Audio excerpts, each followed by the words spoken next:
Hi అండి అందరికీ welcome back to our channel. This is Aishu. మన ఛానల్ ఎవరైనా ఫస్ట్ టైం కనుక చూస్తున్నట్టయితే తప్పకుండా సబ్స్క్రైబ్ చేసుకోండి.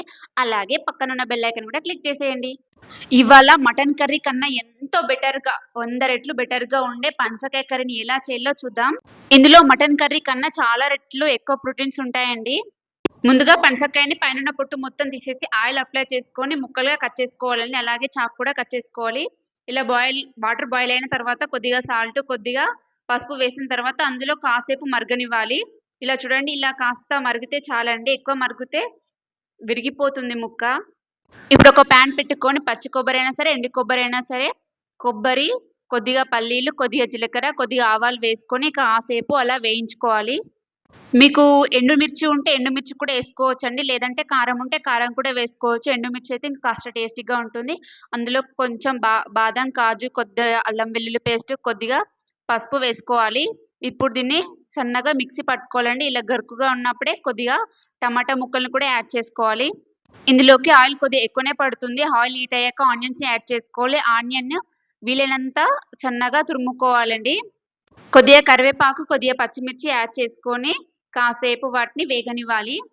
కాస్త వేగాక అల్లం వెల్లుల్లి పేస్ట్ కూడా యాడ్ చేసుకోవాలి. కొద్దిగా వేసుకోవాలండి. ఎందుకంటే ఇంతకు ముందుకే మనం మిక్సీలో పట్టేటప్పుడు వేసాం కదా! సో, కొద్దిగా వేసుకొని దాన్ని పచ్చివాసన పోయేంత వరకు వేపుకోవాలి. ఎట్టి పరిస్థితిలో గ్యాస్ మాత్రం మీడియం ఫ్లేమ్‌లోనే పెట్టుకోవాలండి. ఇక అది వేగాక కొద్దిగా పసుపు కూడా యాడ్ చేసుకోవాలి. దీన్ని కూడా పచ్చివాసన పోయేంత వరకు వేపుకోవాలి. ఇలా అయితే వడబెట్టి పెట్టుకోవాలండి కాసేపు. అలా పెట్టుకుంటే ముక్క అనేది కాస్త గట్టిపడుతుంది. ఇప్పుడు దీంట్లోకి మనం ముందుగా నూరి పెట్టుకున్న మసాలాని యాడ్ చేసుకోవాలి. ఈ మసాలా ఆనియన్ మొత్తం కలిసేలాగా బాగా కలుపుకొని నూనె పైకి తేలేంత వరకు మంటని లో ఫ్లేమ్‌లో పెట్టుకొని బాగా వేపుకోవాలండి క్యాప్ పెట్టేసుకొని. ఇప్పుడు క్యాప్ తీసేసి చూడండి, ఇలా నూనె అనేది పైకి రావాలి. మంట మాత్రం ఎట్టి పరిస్థితిలో మీడియం ఫ్లేమ్‌లో పెట్టుకోవాలి. ఇక ముక్కలనైతే యాడ్ చేసుకోవాలి. ముక్కలు, మసాలా మొత్తంని కాసేపు అలా వేగనించుకోవాలండి మీడియం ఫ్లేమ్‌లో పెట్టుకొని. చూడండి, కాసేపయిన తర్వాత తగినంత ఉప్పు, కారం వేసుకోవాలి. ఆల్రెడీ మనం పచ్చిమిర్చి యాడ్ చేసాం కాబట్టి కాస్త తక్కువనే ఏసుకోవాలి.